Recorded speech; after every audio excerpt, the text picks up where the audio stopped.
Hey everybody, it's Tim Miller from the Bulwark. I'm here with my buddy Sam Stein. I told you I was going to be skiing this week and I was off. But when Elon Musk is in a war Couldn't with Laura resist. Loomer, when Vivek is getting dunked on by everybody, when there's a Sometimes you got to get full-on off the mountain and yeah, just record. there's a full-on civil war. So I kept my beanie on, but we're going to talk a little bit about this full MAGA civil war, the tech bro MAGAs versus the nationalist MAGAs. The heat is on. Bannon is going nuts on his podcast. Elon's blocking people on Twitter. The whole thing is crazy. So Sam, you've been a little more in tuned to online than me over the Yeah. past week. So why don't you give us a quick summary of the players and the state of play here? So basically, this whole thing was kicked off about 4 days ago when Donald Trump announced for a senior policy advisor position on his artificial intelligence council, he was going to nominate Sriram Krishnan, who is an entrepreneur, venture capitalist. He's worked on product teams at Microsoft, Twitter, Yahoo. Like everyone in the field basically respects the guy, but he's didn't come over on the Mayflower. Indian Did American. not come over on the Mayflower. And that is a problem for a lot of people. Yeah. Actually, the real problem is that in his past, Sriram has been an advocate for H-1B visas, which go to are basically in the vernacular high-skilled visas. So basically, the tech industry has taken advantage of this visa to employ people from overseas, get them over here, often a little bit at a discount from what they would have to pay normally. But look, the advocates for the visa program say we should be recruiting the best talent from across the globe, bring them to America on this visa, get them hooked into our culture, keep them here, grow our products here. It makes a lot of sense. Sounds like globalism. That does not sound MAGA. Basically, that is what the globalists say.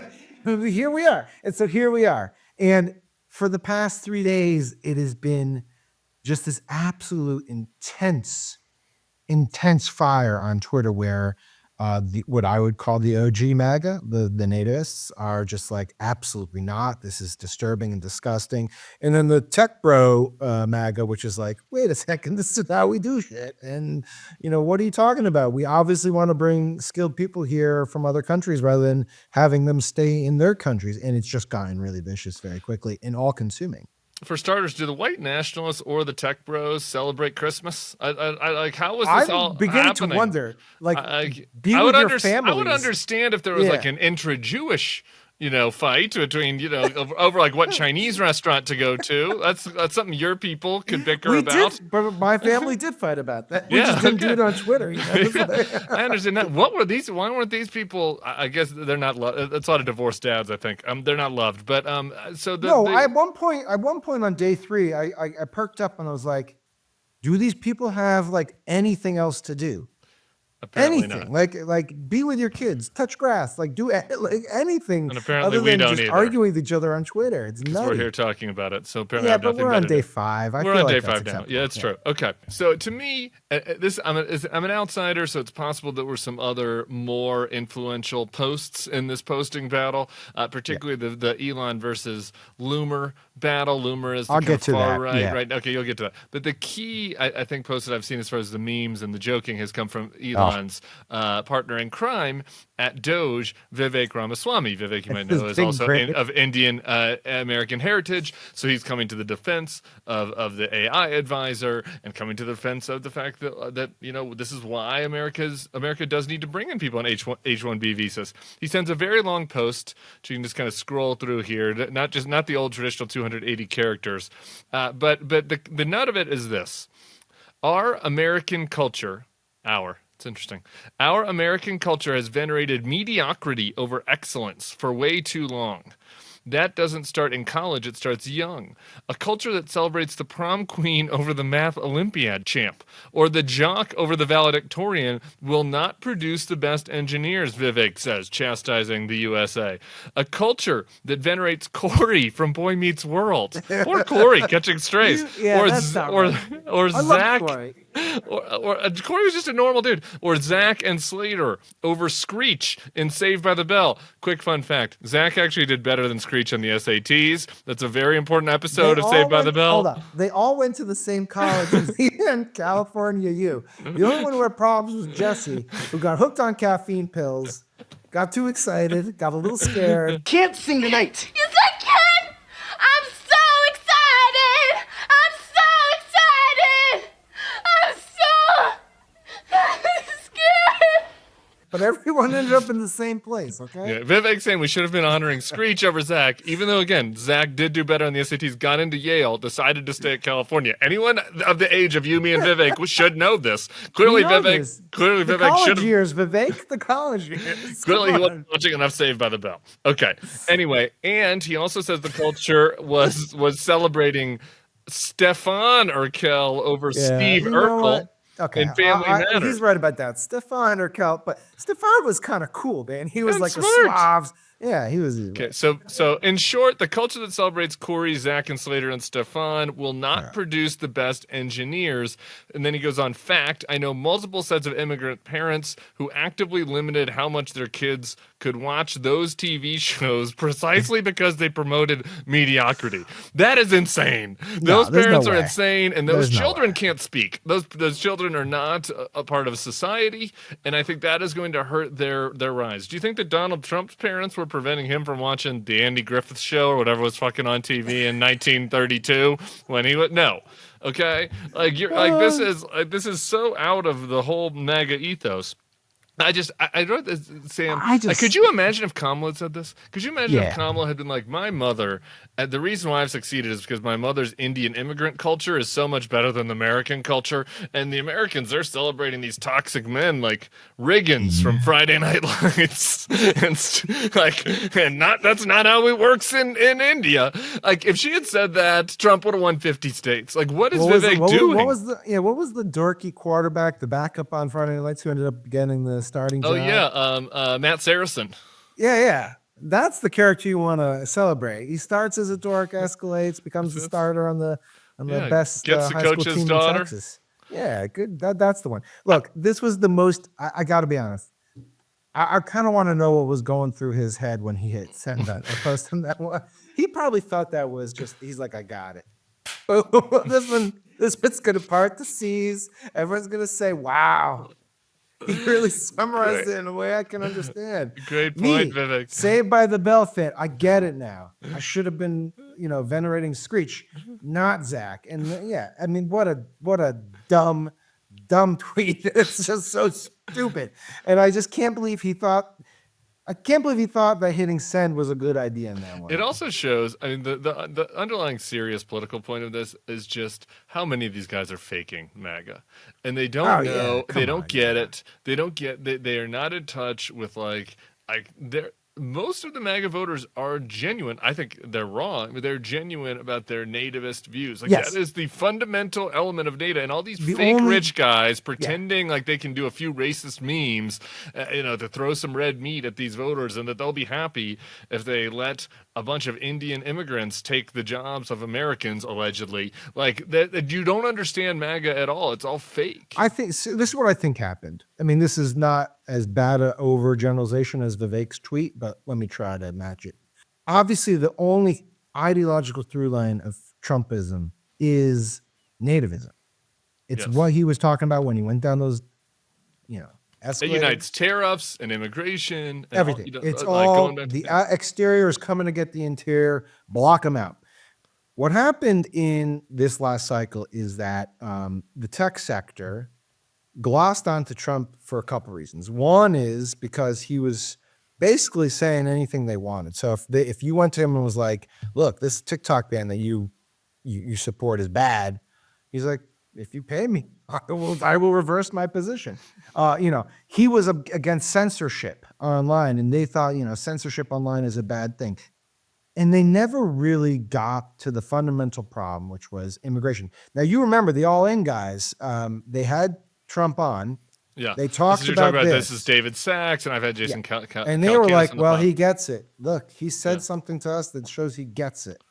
And frankly, that's a bunch of bullshit, because obviously, even if he says it to you, his people do not get it. And I will just note, like, online, some of these tweets, I mean, if you go into the Loomer stuff, like... Explain the Loomer fight just really quick.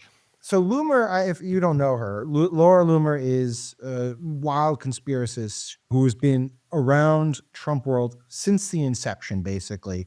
But she does, she's a professional troll. Like she goes online and she just digs up stuff on people, trolls them, harasses them. She ran for Congress a couple times. She did not win.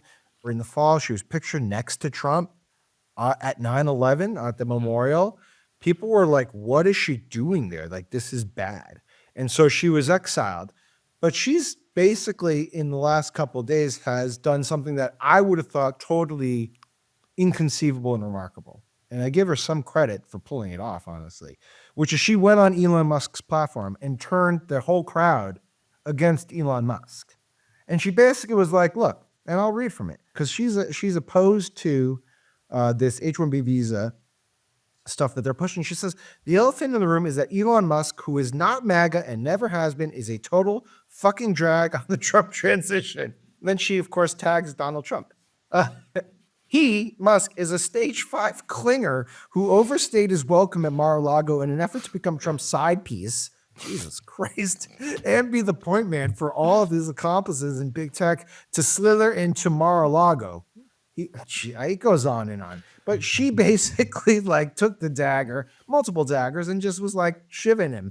And Musk, apparently, I don't know any of this is true, and I'm not bothering to check because I'm not going to fact check Laura Loomer's conspiracies. I'll be here all day. But she says that she has now been, limited in her reach on Twitter, that she no longer has whatever the status is, a premium or whatever they call it, that, Musk has retaliated against her. He's kind of obliquely referenced her. He's like, don't feed the trolls, don't give them attention. But clearly she's done something totally inconceivable, which she's bothered Elon Musk on Twitter.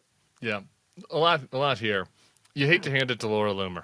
You hate to hand it. Because don't want to do it, but I kind of have to. That is a great tweet. And for those who haven't read it yet, if you go to thebulwark.com, I was in Arizona last week, and Carrie Lake accosted me, and that same Laura Loomer de-escalated the attack. So what is going on with it's been Loomer? an interesting week for Loomer. You can go check that here. Well, Kate, we'll put the link to that article in the show notes if you want to read it. Okay. So there's Loomer. The only reason that I would even consider that it might be true that she's been somewhat silenced or whatever, not deplatformed, but limited. Censored is the word that they use. Censored by Musk is that another guy who I've written some stories on, who I've been reporting, who's a MAGA young Republican named Gavin Wax, who's a character on Twitter. He also has lost his check, and he was going after Musk too. So again, maybe these guys are faking it and it's a plot, but there's some corroboration there. And this is not the first time that Musk has silenced, the supposed free speech warriors. It's not the first time that he's silenced people that criticized him. So you have this huge, this huge fight going on. And I think the point that Loomer makes that is the correct point is these guys are fake. And Musk masked that his fakeness by, I love he's like, oh, don't feed the trolls, Laura Loomer. All Musk does is feed the trolls. He masked how fake MAGA he was by promoting all these far-right conspiracy accounts that push shit that he don't care about, right? He can do conspiracies about, about Fauci and the supposed dead children in Pennsylvania, which was, Tim, their algorithm is based on troll. It promotes trolls. Yeah. That's how they get the engagement. Yeah, so he can promote all of these conspiracy theories that don't harm him, that harm other people like Fauci or like the Bidens or Hunter Biden or whatever. And but now this is in his turf, right? It's like, oh man, my companies need these immigrant workers and the H-1B visas, and I actually care about this. And so now I'm mad at the trolls. It's like the whole thing is ridiculous. It's like he's fed these trolls, he created these monsters, and now the monster is going to eat Elon Musk. And it's going, and if it doesn't happen over this fight, it's going to happen eventually. It's the serpent parable or whatever the hell that poem that Donald Trump reads. The they snake. let him in. Yeah, the snake. Yeah, the serpent snake. It's fucking same thing. I will just say, and we could leave it at this because it's the perfect coda to all this, which is, as this whole thing is blowing up, where is Donald Trump? There's been video of him golfing. He was videoed on his golf cart, smiling, waving. He's by himself. He's got his clubs in the back, looks happy as can be. He has not weighed in on this, but he is on his social media platform, Truth, and he's posting the most classic Trump weird shit. He announced the death of someone, which he likes to do. He often is the first to report someone's death. Sorry to inform you that superstar attorney David Rifkin just passed away. He was a great lawyer, scholar, and defender of mine. that happened. He posted a congratulations to Sean and Ainsley at Fox News on their engagement. And then this is the weirdest one. I don't even know what the fuck. Please read this one in full. Yeah, People I'm need still to get confused the by full this thing. one. Put it on screen and let's read it in full. Quote, where are you? Question mark. What? When are you coming to the, quote, center of the universe, Mar-a-Lago? Bill Gates asked to come tonight. We miss you and X. New Year's Eve is going to be amazing, DJT. Was this a DM that he meant to send? I don't know. To who? To Elon? Is that a message to Elon? Is he sad that Elon left Mar-a-Lago? He didn't tag He misses anybody. him? I think it sounds like he misses Elon. He's trying to make him jealous that Bill Gates is coming Where are for you? his turf But why wouldn't now. he have said, where are you, Elon? It's so weird. I think he was texting someone, but opened his app accidentally and was like, got confused. He's not clarified this one, and I'm just dying. I don't know. I don't understand this one. Who is he talking to? Honestly, imagine if Biden did some shit like this. We'd be like, oh my God, put grandpa to bed. Like, what is going on? Well, we should be putting grandpa to bed. Well, I got to tell you, there's a lot of darkness coming, but the internal battle between the Elon wing hasn't even started yet. the Elon wing and the nativism wing will be definitely a lot of popcorn eating will be happening. Yeah, I guess you're right. Got to take the good with the bad. Sam, hope you have enjoyed your Hanukkah. Thank you. It's still ongoing. Seeing me again. I it's missed still you, ongoing. And Christmas was good here. I had some good skiing in. The NAR was nice. The POW was nice. That's up nice. Here. And I'm back. I'm back on Monday, everybody. So we'll see you all then. All right. Later, buddy. Have a good one.